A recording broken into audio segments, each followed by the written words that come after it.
সুপ্রিয় দর্শকবৃন্দ, আসসালামু আলাইকুম রহমতুল্লাহি ওয়া বারাকাতুহু। তৃতীয় শুভেচ্ছা নেবেন, আশা করি সকলেই ভালো আছেন।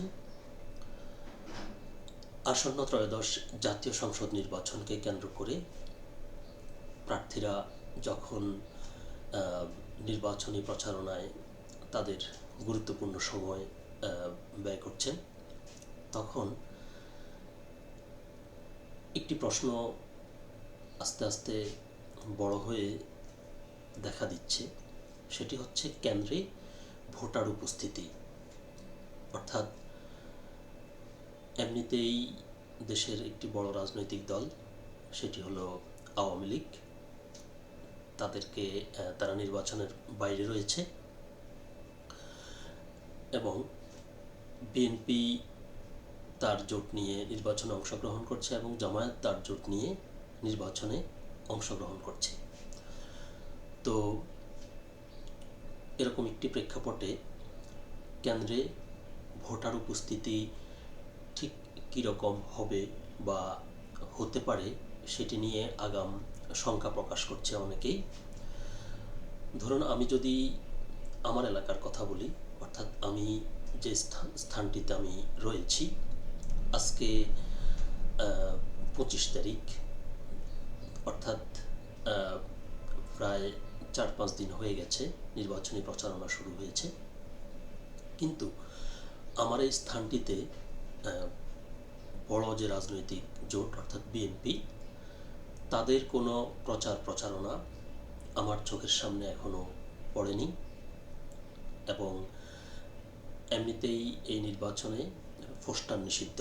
তো পোস্টার কিন্তু আপনার নির্বাচনের যে একটি আমেজ, সেটা যতটা ফুটিয়ে তোলে, অন্য যে প্রচারণা সামগ্রী সেগুলো কিন্তু অতটা উঠাতে পারে না। তো এই নির্বাচনে পোস্টার নিষিদ্ধ। তো এই যে নির্বাচনটি 5 দিন শেষ হওয়ার পরেও নির্বাচনী যে আমেজ, সেটি আমি আমার এলাকার কথা বলছি, এখানে আমি এখনও দেখতে না পাওয়ার অন্যতম কারণ একটি হচ্ছে পোস্টার। সেটি হচ্ছে একটি বিষয়। অপরদিকে আপনাদের মনে আছে যে 2014 সালে আওয়ামী লীগ যে নির্বাচনটি আয়োজন করেছিল, সেটি কিন্তু ভোটারবিহীন একটি নির্বাচন ছিল। তো দিন যত যাচ্ছে তত 2014 সালের কথাটি প্রাসঙ্গিকভাবে আসছে যে এই নির্বাচনে হয়তো সেরকম মানে একেবারেই ভোটার শূন্য থাকবে না, কারণ ওই নির্বাচনে কিন্তু স্বয়ং আওয়ামী লীগের লোকজনও ভোট দিতে যায়নি। তো এই যে কেন তারা ভোট দিতে যায়নি, এবং এবারও মানে ঠিক একই মনোভাবে অনেক ভোটার ভোট কেন্দ্রে না যাওয়ার সম্ভাবনা আছে, তাহলে এখানে মূল মানে কি, এই যে ভোটারদের মনের মধ্যে কোন বিষয়টি কাজ করে, তো এটি নিয়ে একটু পরে কথা বলছি। এর আগে দৈনিক আমাদের সময়ে এই ভোটার উপস্থিতি নিয়ে যে আশঙ্কার কথা প্রকাশ করা হয়েছে, আমার কাছে এটি খুবই প্রাসঙ্গিক এবং গুরুত্বপূর্ণ মনে হয়েছে। তো চলুন আগে রিপোর্টটি দেখে আসি যে সেখানে কি লেখা হয়েছে, তারপর কথা বলছি। ভোটারের উপস্থিতি নিয়ে শঙ্কা, উদ্যোগ নিয়ে প্রশ্ন, এটি হচ্ছে খবরটির শিরোনাম। বিস্তারিত বলছে, আর মাত্র 17 দিন পর বহুল প্রতীক্ষিত ত্রয়োদশ জাতীয় সংসদ নির্বাচন। সব প্রার্থী এখন যার পরনাই ব্যস্ত প্রচারে, চলছে কথার লড়াই, ভোটারের মন জয়ের চেষ্টা, বইছে প্রতিশ্রুতির বান। একদিকে যখন এমন উৎসব মুখরতা, অন্যদিকে তখন আরেকটি বিষয়ও শঙ্কা জাগাচ্ছে মনে। সংশ্লিষ্টরা মনে করছেন আগামী 12ই ফেব্রুয়ারি অনুষ্ঠেয় এই নির্বাচনের অন্যতম চ্যালেঞ্জ হবে ভোটারদের উপস্থিতি নিশ্চিত করা। এমন শঙ্কার বেশ কিছু কারণও রয়েছে। বিশেষ করে রাজনৈতিক কার্যক্রম নিষিদ্ধ আওয়ামী লীগের শীর্ষ নেতৃত্বের পক্ষ থেকে ভোটারদের ভোট বর্জন করতে বলা হচ্ছে। দলটির পক্ষ থেকে নানা পন্থায় বিভিন্ন মাধ্যমে চালানো হচ্ছে অপপ্রচার। এর সঙ্গে যুক্ত হয়েছে দেশি বিদেশি অনেক ষড়যন্ত্র। এছাড়া আওয়ামী লীগ এই নির্বাচনে না থাকায় এক শ্রেণীর ভোটার মনে করছেন নির্বাচন প্রতিদ্বন্দ্বিতাপূর্ণ হবে না। এই কথাটা কিন্তু খেয়াল করবেন যে আওয়ামী লীগ এই নির্বাচনে না থাকায় এক শ্রেণীর ভোটার মনে করছেন। এই যে এক শ্রেণীর ভোটারের কথা বলা হচ্ছে, এই এক শ্রেণীর ভোটারের মধ্যে কিন্তু বিএনপি, জামাত সহ অন্যান্য যারা যেসব রাজনৈতিক দল নির্বাচনে অংশগ্রহণ করছে সেসব রাজনৈতিক দলের ভোটাররাও কিন্তু রয়েছে, যারা মনে করেন যে আওয়ামী লীগ তো নেই, তো আমার প্রার্থী যে তো এমনিতেই জিতে যাবে, তা আমার আর কষ্ট করে সেখানে যাওয়ার প্রয়োজন কি। এটা কিন্তু মানে অনেক ভোটারের মনে কিন্তু এটি আসবে, এবং এটাই কিন্তু গুরুত্বপূর্ণ একটি পয়েন্ট। তাই তারা কেন্দ্রে যেতে এখনো পর্যন্ত আগ্রহ বোধ করছে না, রয়েছে সিদ্ধান্তহীনতায়। অন্যদিকে আওয়ামী লীগের নিরীহ কর্মী সমর্থকদের কেউ কেউ হেনস্থার ভয়ে কেন্দ্রমুখী হবেন না বলে ধারণা করা হচ্ছে। এর সঙ্গে যোগ হয়েছে আসন্ন নির্বাচনকে ঘিরে নানা ধরনের ভীতিকর গুজব। ফলে নিরাপত্তা নিয়ে শঙ্কিত ভোটারদের কেউ কেউ এই শঙ্কা বাড়িয়ে দিয়েছে সাম্প্রতিক সময়ের মব সন্ত্রাস। এর সঙ্গে যুক্ত হয়েছে এআই প্রযুক্তির অপব্যবহারও। উপরোক্ত ভোটারদেরকে কেন্দ্রমুখী করতে সরকারের উদ্যোগও খুব একটি দৃশ্যমান নয়। তদুপরি এ বিষয়ে রাজনৈতিক দলগুলোর যতটা সোচ্চার হওয়া উচিত ছিল ততটা হয়নি বলে মনে করছেন তারা। বলছেন, বিএনপি, জামাত সহ ভোটের লড়াইয়ে নামা দলগুলোর প্রচারে ভোটারদের নিরাপত্তার বিষয়ে আশ্বস্ত করার কোনো বার্তা নেই।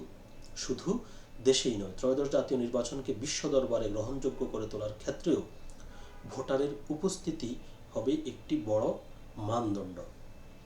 বলছে যে একটি নির্বাচন তো শুধুমাত্র আমি আমার মতো করে নির্বাচন করে ফেললাম, কে আসলো না, যা এসেছে এসেছে, না আসলে নাই, নির্বাচন হয়ে গেছে, আমি নির্বাচিত সরকারকে ক্ষমতা দিয়ে দিয়েছি, বিষয়টা এত সহজ নয়। বলছে যে যেই কোনো নির্বাচনে অর্থাৎ বহির্বিশ্বের অনুমোদন কিংবা তাদের স্বীকৃতি গুরুত্বপূর্ণ একটি বিষয়, কারণ এটার উপরে নির্ভর করবে আগামী যে 5 বছর, এই 5 বছরের বহির্বিশ্বের যে দেশগুলো রয়েছে তারা এই দেশকে কতটা স্থিতিশীল মনে করে, এবং এখানে তারা যে বিনিয়োগ করবে এই বিনিয়োগকৃত তাদের যে টাকা সেটা কতটুকু নিরাপদ থাকবে, এবং তারা নিশ্চিন্তেই আগামী 5 বছর ব্যবসা করতে পারবে। তো সব কিছু কিন্তু এই নির্বাচনের উপর নির্ভর করবে, এই নির্বাচনে ভোটার উপস্থিতির উপর নির্ভর করবে। এবং বহির্বিশ্ব যদি সেরকম সন্তোষজনক ভোটার উপস্থিতি যদি না পায়, সেক্ষেত্রে তারা স্বীকৃতি দিতে দ্বিধা করবে এবং হয়তো স্বীকৃতি দেবেও না। তো যদি তারা স্বীকৃতি দিতে দ্বিধা করে কিংবা স্বীকৃতি যদি না দেয়, তখন সেই ক্ষেত্রে কিন্তু বিদেশি যে বিনিয়োগ সহ এবং সরকারের যে বিদেশি সংস্থাগুলোর সাথে যে লেনদেন সম্পর্ক এবং যে বিনিয়োগের যে বিষয়গুলো রয়েছে এগুলো ঝুঁকিতে পড়বে। এই কথাটি এখানে বোঝানো হচ্ছে।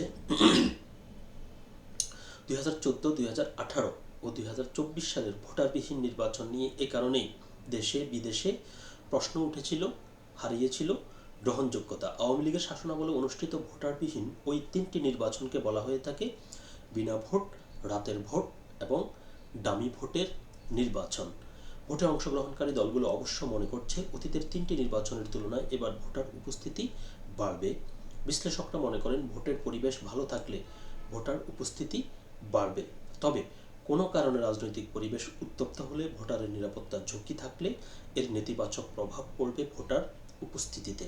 এজন্য নির্বাচন কমিশন ও সরকারের কর্মপরিকল্পনাতে ভোটার উপস্থিতিকে গুরুত্ব দেওয়ার পরামর্শ দিয়েছেন। তাদের মতে অপপ্রচার রুখতে রাজনৈতিক দলগুলোকেও এগিয়ে আসতে হবে, বাড়াতে হবে সচেতনমূলক প্রচারণা। ভোটারদের ভোটমুখী করতে রাজনৈতিক দলগুলো বাড়ি বাড়ি গিয়ে লিফলেট বিতরণ এবং উঠান বৈঠক করার মাধ্যমে ভোটারদের উদ্বুদ্ধ করার চেষ্টা করছে। সরকারের পক্ষ থেকে সোশ্যাল মিডিয়া ও SMS এর মাধ্যমে ভোটারদের ভোট দেওয়ার আহ্বান জানানো হচ্ছে। গৃহীত পদক্ষেপগুলো সত্ত্বেও ভোটারদের মধ্যে মিশ্র প্রতিক্রিয়া দেখা গেছে। অনেক ক্ষেত্রে ভোটাররা ভোট কেন্দ্রে যেতে চান না, কারণ এবারের নির্বাচনে প্রতিদ্বন্দ্বিতামূলক পরিবেশের অভাব। প্রতিদ্বন্দ্বী দলগুলোর মধ্যে বিএনপির সমপর্যায়ের শক্তিশালী দল মাঠে নেই। জামায়াত চেষ্টা করলেও মুক্তিযুদ্ধে দলটির বিতর্কিত ভূমিকা নিয়ে ভোটারদের মধ্যে মিশ্র প্রতিক্রিয়া রয়েছে। তাই অনেকে মনে করেন আসন্ন এই নির্বাচনের ফলাফল একতরফা হবে। এই কারণে ভোটারদের মধ্যে কিছুটা অনীহা রয়েছে। এছাড়া বিগত 3টি বিতর্কিত নির্বাচনে ভোটারদের অভিজ্ঞতা মোটেও সুখকর নয়, তাই ভোটের প্রতি মানুষের আস্থা কিছুটা হলেও কমেছে। সেই আস্থা ফেরাতে সরকার ও ইসিকে দক্ষতার পরিচয় দিতে হবে। ভোটার যেন তার পছন্দের প্রার্থীকে ভোট দিয়ে নিরাপদে নির্বিঘ্নে বাড়ি ফিরতে পারেন, সেই নিশ্চয়তা দিতে হবে। ভোটের দিন পর্যন্ত আইনশৃঙ্খলা পরিস্থিতি ভালো থাকার উপর নির্ভর করছে ভোটার উপস্থিতি। ভোটারদের উদ্বুদ্ধ করতে অন্তর্বর্তী সরকারের উদ্যোগে ভোটের গান শীর্ষক ক্যাম্পেইন চলছে দেশব্যাপী।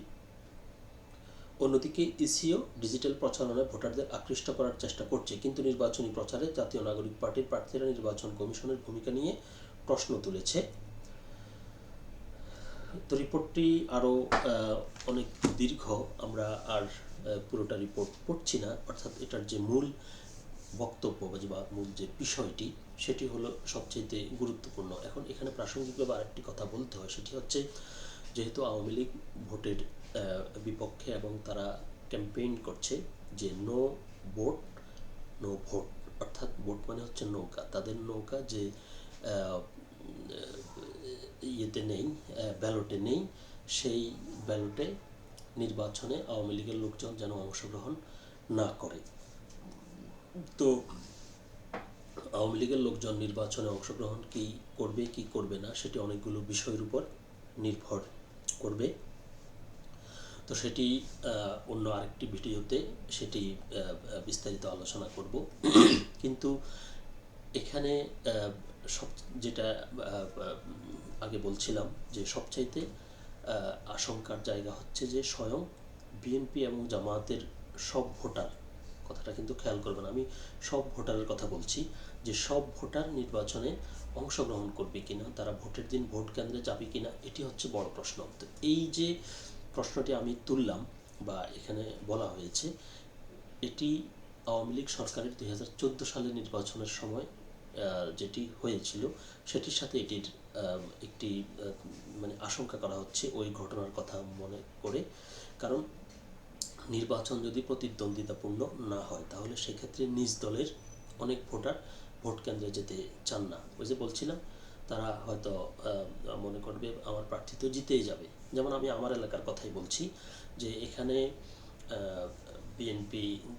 বিএনপির ঘাঁটি হিসেবে এটি পরিচিত এবং আলোচনা আছে যে জামাতের যিনি প্রার্থী তিনিও খুব শক্ত প্রতিদ্বন্দ্বী এবং বিএনপির যে প্রতিদ্বন্দ্বী প্রার্থী রয়েছে তাকে তিনি খুব শক্ত প্রতিদ্বন্দ্বিতা চ্যালেঞ্জ জানাবেন এবং কেউ বলছেন যে বিএনপির প্রার্থী এখানে হেরে যাওয়ার সম্ভাবনাও রয়েছে। তো এরকম একটি প্রেক্ষাপটে আজকে নির্বাচনের প্রায় 4 থেকে 5 দিন শেষ হয়ে গেছে প্রচারণা শুরুর, কিন্তু এখনো পর্যন্ত আমি বিএনপির যিনি প্রার্থী কিংবা বিএনপির লোকজন, আমি তাদেরকে সেরকমভাবে প্রচারণায় দেখছি না, আমার চোখের সামনে পড়েনি এবং দেখে মনেই হচ্ছে না যে নির্বাচন হচ্ছে। ছোট দু একটি দল রয়েছে, ক্ষুদ্র দল রয়েছে, তাদের পক্ষে আমার এলাকাতে আমার কানে এসেছে, তারা মাইকিং করছে, প্রচারণা করছে, কিন্তু সেই অর্থে জামাত এবং বিএনপির যেরকমভাবে প্রচারণা সেরকমভাবে প্রচারণা আমার চোখে অন্তত পক্ষে এখানে আমি দেখিনি। তো এই যে এই না দেখা, এটার অন্যতম কারণ, যেমন এর আগের নির্বাচনগুলোতে আমি যখন আমি বিশেষ করে 2008 সালের যে নির্বাচনটি এবং বাংলাদেশের নির্বাচনের ইতিহাসে যে নির্বাচনে ভোটার উপস্থিতি সবচাইতে সম্ভবত বেশি বলা হয়, এবং আমি সেই নির্বাচনে যেভাবে সব রাজনৈতিক দলের অংশগ্রহণে একটা উৎসবমুখর একটি পরিবেশ তখন দেখতে পেয়েছিলাম। তো এই নির্বাচনে স্বাভাবিক যেহেতু আওয়ামী লীগ নেই, সেই পরিবেশ হয়তো দেখতে পাওয়ার কথা নয়, কিন্তু বাকি যে পার্সেন্টেজ, আমি যদি ভোটের হিসাবও ধরি যে আওয়ামী লীগের আগের হিসাবে আওয়ামী লীগের ভোটার সংখ্যা যদি প্রায় 30-35 ভাগও যদি ধরি, তাহলে তো 30-35 ভাগের বাহিরে প্রতি শতাংশে আরও যে বিপুল পার্সেন্টেজ রয়েছে অন্যান্য রাজনৈতিক সমর্থকের, তো তাদের মধ্যেও তো উৎসাহ উদ্দীপনা যেভাবে হওয়ার কথা সেটি হওয়ার কথা ছিল, কিন্তু সেটি নেই। এই যে নেই এবং এই না থাকাটা, এর প্রভাব কিন্তু নির্বাচনের দিন অর্থাৎ ভোটে পড়বে বলে আশঙ্কা করছে অনেকেই। তো এবং যদি এটি অব্যাহত থাকে অর্থাৎ ভোটার উপস্থিতি ভোটার যদি সেরকমভাবে যদি না যায় কেন্দ্রে, আগ্রহ যদি না থাকে, কারণ আপনি ভোটার যারা অর্থাৎ যাদের সাথে যারা রাজনৈতিক দল পরিচালনা করে কিংবা কোনো চাওয়া পাওয়ার কোনো সম্পর্ক নেই, রাষ্ট্রের নাগরিক হিসেবে তারা ভোট কেন্দ্রে গিয়ে শুধুমাত্র ভোট দেবে।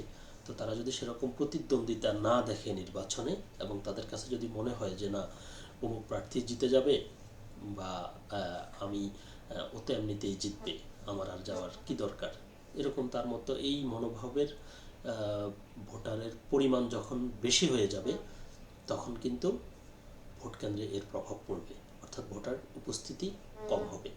যাক, তারপরেও এটি আমাদের আশঙ্কার কথা, এটি একবারে আমরা নিশ্চিত করে বলছি না যে ভোটাররা যাবে না।